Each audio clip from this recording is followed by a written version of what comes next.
ರಾಜ್ಯ ಸರ್ಕಾರದ ವತಿಯಿಂದ ಆಯೋಜಿಸಲಾಗುವ ಸರ್ಕಾರಿ ಸಭೆ ಸಮಾರಂಭಗಳಲ್ಲಿ ಇನ್ಮುಂದೆ ಕರಿದ ತಿಂಡಿಗಳು ಹಾಗೂ ಸಂಸ್ಕರಿಸಿದ ಆಹಾರಗಳನ್ನು ಕಾಣಲು ಸಾಧ್ಯವಿಲ್ಲ. ಏಕೆಂದರೆ ಈ ರೀತಿಯ ಆಹಾರಗಳಿಗೆ ರಾಜ್ಯ ಸರ್ಕಾರ ಕೋಕ್ ನೀಡಿದ್ದು ಆರೋಗ್ಯಕರ ತಿಂಡಿ ತಿನಿಸುಗಳನ್ನು ಸರ್ಕಾರಿ ಸಭೆ ಸಮಾರಂಭಗಳಲ್ಲಿ ಇರಿಸಲು ಮಹತ್ವದ ಹೆಜ್ಜೆಯನ್ನಿಟ್ಟಿದೆ. ಹೀಗಾಗಿ ಇನ್ಮುಂದೆ ಸರ್ಕಾರಿ ಸಭೆ ಸಮಾರಂಭಗಳಲ್ಲಿ ನಿಮಗೆ ಆರೋಗ್ಯಕರ ತಿನಿಸುಗಳು ಮಾತ್ರ ಸಿಗಲಿವೆ.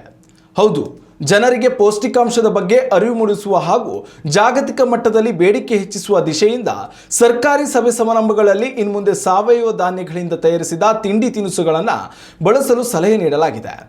ಸರ್ಕಾರದ ವಿವಿಧ ಇಲಾಖೆಗಳ ಅಧೀನದಲ್ಲಿರುವ ಎಲ್ಲ ಕಚೇರಿಗಳಲ್ಲಿ ಇನ್ಮುಂದೆ ಸಾವಯವ ಹಾಗೂ ಸಿರಿಧಾನ್ಯ ಆಧಾರಿತ ತಿಂಡಿಗಳು ಹಾಗೂ ಪಾನೀಯಗಳನ್ನು ಬಳಸುವಂತೆ ಸೂಚನೆ ನೀಡಲಾಗಿದೆ.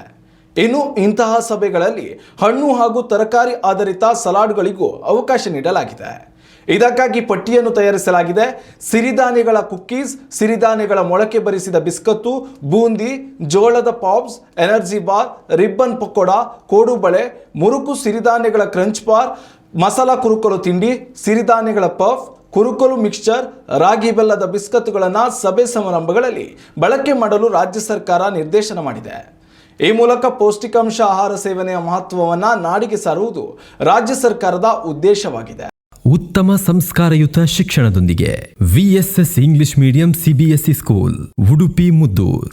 ನರ್ಸರಿಯಿಂದ 10ನೇ ತರಗತಿವರೆಗೆ ಶಿಕ್ಷಣದ ಜೊತೆಗೆ 5ರಿಂದ 10ನೇ ತರಗತಿವರೆಗಿನ ವಿದ್ಯಾರ್ಥಿನಿಯರಿಗೆ ಉತ್ತಮ ಹಾಸ್ಟೆಲ್ ಸೌಲಭ್ಯವೂ ಇದೆ. ನಿಮ್ಮ ಮಕ್ಕಳ ಪ್ರವೇಶಾತಿಗಾಗಿ ಈ ಸಂಖ್ಯೆಗೆ ಕರೆ ಮಾಡಿ.